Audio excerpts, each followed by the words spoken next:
जय माता दी मित्रों। हरे कृष्ण ज्ञान गंगा परिवार के सभी देखने वालों को मेरा सादर प्रणाम। कल मैं थोड़ा व्यस्तता होने की वजह से आपसे बात नहीं कर पाई, लेकिन मैंने अपने चैनल पे महिषासुर मर्दिनी स्तोत्र का पाठ, पूरा विधिवत पाठ आप लोग के लिए प्रेषित किया है। उम्मीद है कि आप लोग ने उसको देखा होगा और सुना भी होगा। और मैं पांचवें नवरात्र के बारे में भी कुछ बात ज़्यादा नहीं हो पाई, आज तो छठवां हो गया है, लेकिन फिर भी स्कंद माता, पांचवा नवरात्र माता स्कंद का होता है। स्कंद माता उन्हें कहते हैं क्योंकि वो कार्तिकेय की माता थी और कार्तिकेय जी देवासुर संग्राम में देवताओं के सेनापति के रूप में उन्होंने युद्ध किया था और माता उनकी सहायता में थी साथ में। तो इसलिए उन्हें स्कंद की माता होने के कारण ही स्कंद माता कहा जाता है। और माता को अपने पुत्र से बहुत प्यार था, इसलिए इनका नाम ही स्कंद माता पड़ गया। और स्कंद माता को केले का भोग लगाया जाता है, पीले फूलों की माला पहनाई जाती है और अपने बच्चों की उन्नति के लिए, और जो बच्चों की उन्नति चाहते हैं वो स्कंद माता से आराधना करते हैं, उनकी शिक्षा के लिए, उनकी पढ़ाई के लिए, उनकी उन्नति के लिए माता से प्रार्थना करनी चाहिए।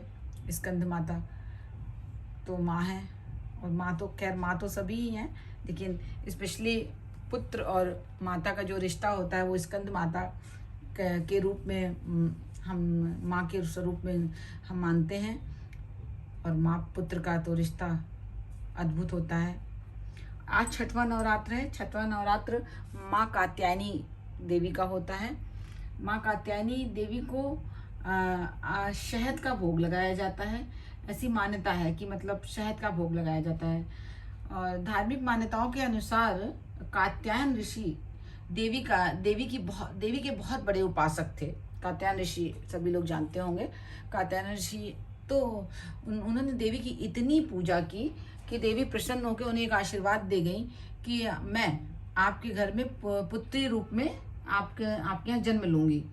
इसीलिए और जब इन्होंने जन्म लिया तो इनका कात्यायन ऋषि की वजह से इनका नाम कात्यायनी पड़ा। माँ कात्यायनी देवी जो हैं वो शक्ति, यश, सम्मान, कीर्ति को देने वाली हैं।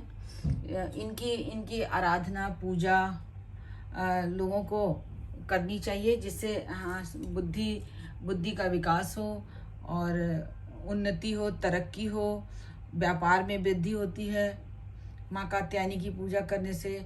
और माँ कात्यायनी का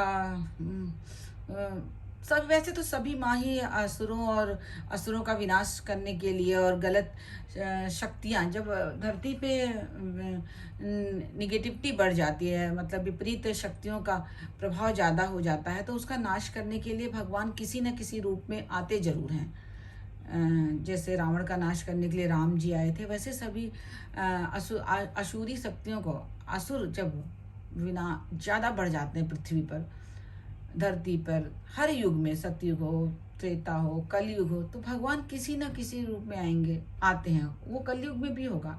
कलयुग में भी पाप बहुत बढ़ रहा है। बस वही बचेगा, वही सही रहेगा जो ईश्वर की शरण में रहेगा। उसका कभी कुछ भी नहीं होगा, बाल बांका का भी नहीं होगा। तो यह है, आप लोग माँ कात्यायनी की पूजा कीजिए, स्कंद माता की पूजा कीजिए। हाँ, और कल जो है सातवां नवरात्र है। सातवां नवरात्र माँ कालरात्रि का होता है। माँ कालरात्रि, इनका स्वरूप जो है बहुत भयंकर होता है। और ये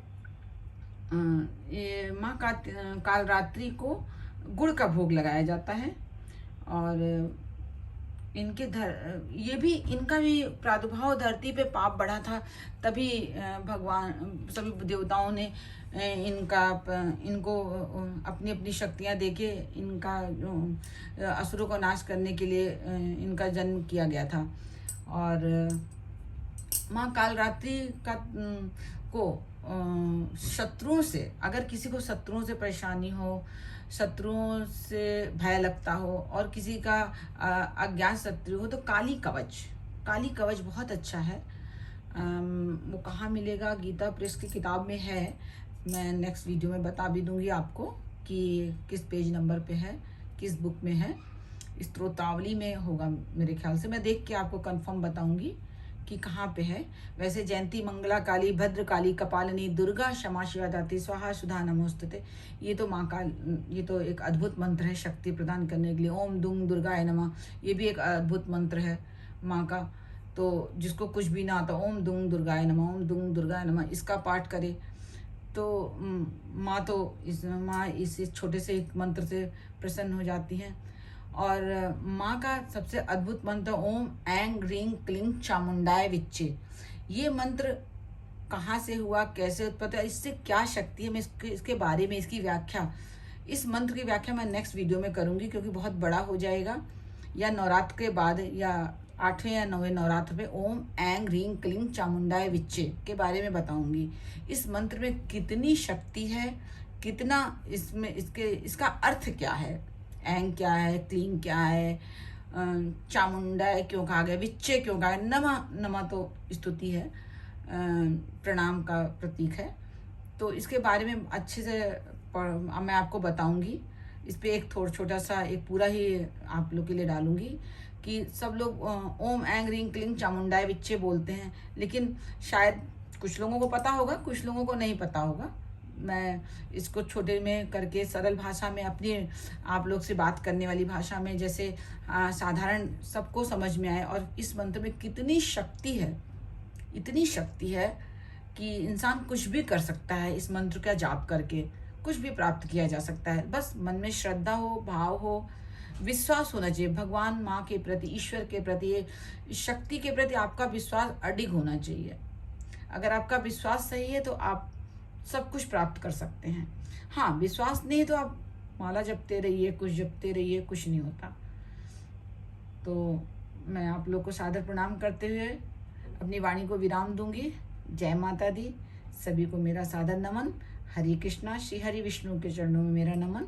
राधे राधे।